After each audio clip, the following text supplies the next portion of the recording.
ઉદાહરણ દ્વારા આપણે સમજીએ. પ્રશ્ન એ છે કે શું આપેલ દસ્તાવેજ એની ઈચ્છા છે કથિત વિલની તારીખે એની મિલકત અને તેના પરિવારની સ્થિતિ સંબંધિત તથ્યો હોઈ શકે.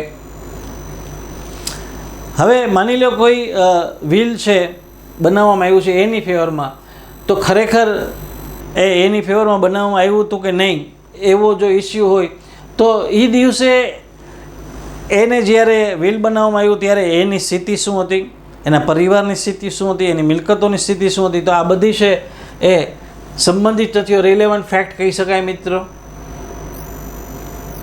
એને શરમજનક વર્તણૂક ગણાવતા બદનક્ષી માટે બી પર દાવો કરે છે. બી એ ખાતરી આપે છે કે બદનક્ષી ભર્યા હોવાનો આક્ષેપ કરેલ બાબત સાચી છે.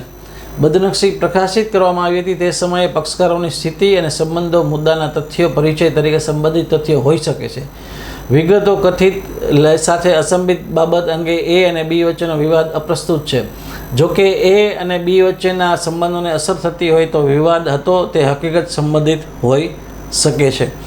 હવે કોઈ વ્યક્તિને શરમજનક સ્થિતિમાં મૂકવામાં આવી એ પ્રકારે એનું કોઈ આર્ટિકલ છે એ પ્રસિદ્ધ કરવામાં આવ્યું, તો એ શરમજનક સ્થિતિમાં મૂકાણી એને લગતા જે કંઈ પણ તથ્યો છે રિલેવન્ટ ફેક્ટ ગણાશે. માની લો એ વ્યક્તિની સમાજમાં આબરૂ કેવી હતી, એની પ્રતિષ્ઠા કેવી હતી, એ માનવોવો કેવો ધરાવતા હતા, આને રિલેટેડ કાંઈ પણ બાબતો એ કોર્ટમાં રજૂ કરી શકે છે પોતાની પ્રતિષ્ઠા બતાવવા માટે થઈને, અને જેને કારણે જે આર્ટિકલને કારણે એને શરમજનક સ્થિતિના સંજોગો ઊભા થયા એને રિલેટેડ તમામ બાબતો સુસંગત એટલે કે રિલેવન્ટ ફેક્ટ ગણાશે મિત્રો. એનો કેસ પુરવાર કરવામાં એનો ઉપયોગ કરી શકશે.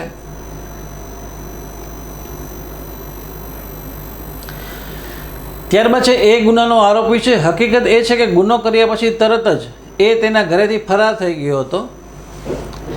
તે કલમ 6 હેઠળ સંબંધિત છે કારણ કે તે પછીના વર્તણૂક અને મુદ્દાની હકીકતોથી પ્રભાવિત છે. હકીકત એ છે કે જ્યારે તેણે ઘર છોડ્યું ત્યારે એને તે જ સ્થળે ગયો હતો ત્યાં અચાનક અને તાત્કાલિક કામકાજ હતું. તે હકીકતને સમજાવવા માટે સુસંગત છે કારણ કે તેણે અચાનક ઘર છોડી દીધું હતું. વ્યવસાયની વિગતો કે જેના પર તેણે છોડી દીધું તે સંબંધિત નથી, સિવાય કે તે બતાવવા માટે જરૂરી છે કે વ્યવસાય અચાનક અને તાત્કાલિક હતો. હવે એ કોઈ ગુનાનો આરોપી છે અને હકીકત એ છે કે ગુનો કર્યા પછી એ છે એ તરત જ ઘર છોડીને ભાગી ગયો હતો કે વયો ગયો હતો. તો જો એ આરોપી ન હોય તો એ કયા કારણસર એને અચાનક ઘર મૂકી દીધું, કોઈ વ્યવસાયના કારણે, બીજા ત્રીજા કારણે, જો એવા કારણો એ પુરાવા સાથે દર્શાવી શકે તો આ તમામ બાબતો છે એ સુસંગત કે રિલેવન્ટ ફેક્ટમાં આવશે. અધરવાઇઝ એના ઉપર જે ગુનાનો આરોપ છે અને એને ઘર છોડી દીધું ગુનો આચર્યા પછી તાત્કાલિક, જો એની કંડક્ટ છે, એની વર્તણૂક છે એ ધ્યાનમાં લેવામાં આવશે કેસની સુનાવણી વખતે મિત્રો.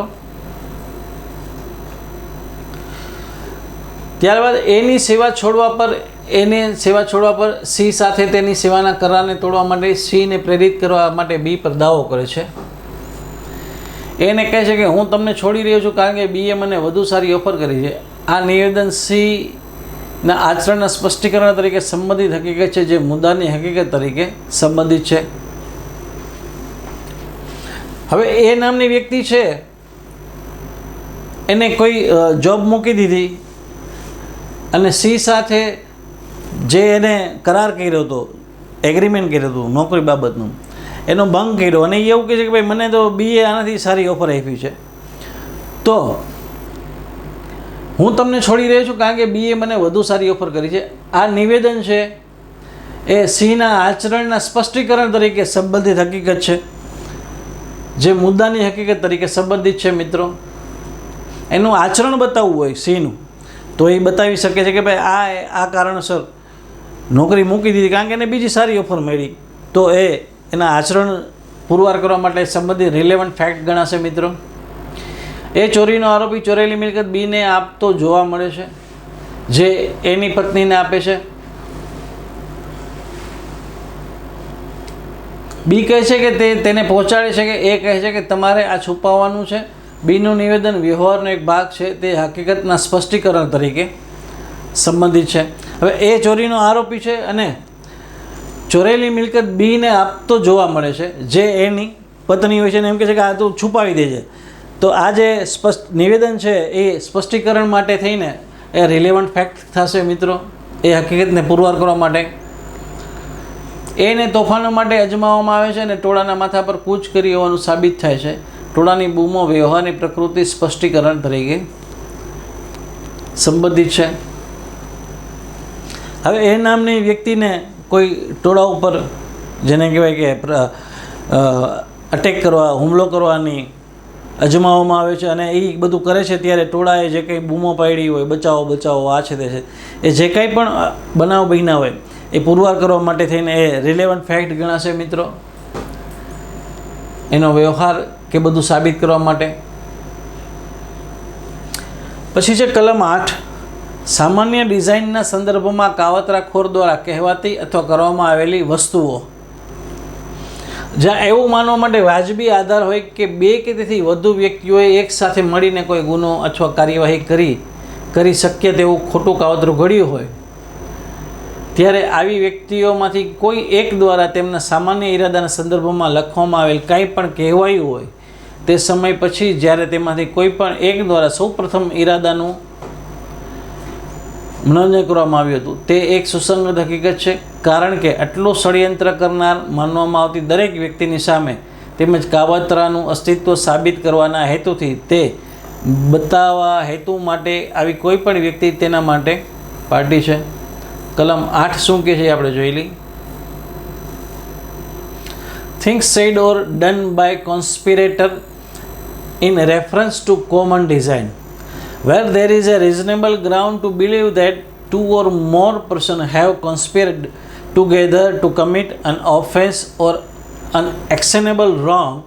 Anything said, done or written by any one of such person in reference to their common intention after the time when such intention was first entertained by any one of them is a relevant fact, as against each of the person believed to be so conspiring, as well for the purpose of proving the existence of the conspiracy as for the purpose of showing that any such person was a party to it. હવે જ્યારે કાવતરાનો આક્ષેપ હોય કે ભાઈ એકથી વધુ વ્યક્તિઓએ કોઈ પ્લાન કરી અને કોઈ બનાવને અંજામ આપ્યો છે ત્યારે આમાંની કોઈ પણ વ્યક્તિએ જ્યારે એનો જે કોમન ઇન્ટેન્શન છે એને લગતું કોઈ પણ કૃત્ય કર્યું હોય અને પ્રથમ વખત જ્યારે એને એન્ટરટેન મીન્સ કે પ્રથમ વખત જ્યારે એ શું કહી શકાય એને એન્ટરટેન એટલે એની ગતિ આપી હોય એ પ્લાનને, એની બનાવને, તો એ દરેકે દરેક છે એ આ કાવતરાની પાર્ટી છે એટલે પક્ષકાર છે એવું ગણાશે. એ પુરવાર કરવા માટે થઈને એને રિલેવન્ટ જેટલા પણ ફેક્ટ હશે એ બધા રિલેવન્ટ ગણાશે મિત્રો, કારણ કે જે કાવતરું છે એ કોઈ એક વ્યક્તિ નહીં પણ એકથી વધુ વ્યક્તિઓ ત્યારે થાય છે. કોઈ પણ ગુનાને અંજામ આપવામાં આવે છે ત્યારે ઘણા બધા કાર્યો અલગ અલગ વ્યક્તિઓ દ્વારા કરવામાં આવે છે ત્યારે એક ગુનો બનતો હોય છે જ્યારે કાવતરું ઘડવામાં આવે છે ત્યારે.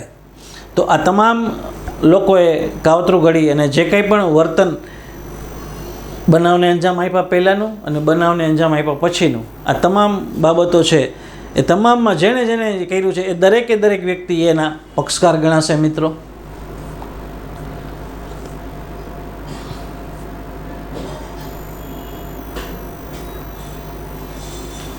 એ માનવા માટે વાજબી આધાર અસ્તિત્વમાં છે કે એ રાજ્ય સામે યુદ્ધ કરવા માટેના કાવતરામાં જોડાયો છો.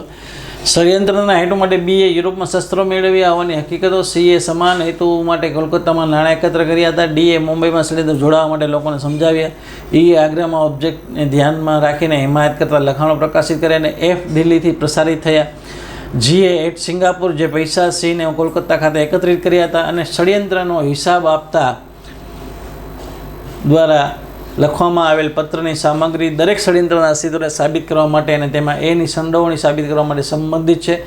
જો કે તે હોઈ શકે છે તે બધાની અજાણતા અને તેમ છતાં જે વ્યક્તિઓ દ્વારા તેઓ કરવામાં આવ્યા હતા તેઓ તેમના માટે અજાણ હતા અને જો કે તેઓ કાવતરામાં જોડાયા તે પહેલાં અથવા તેને છોડ્યા પછી થઈ શકે છે.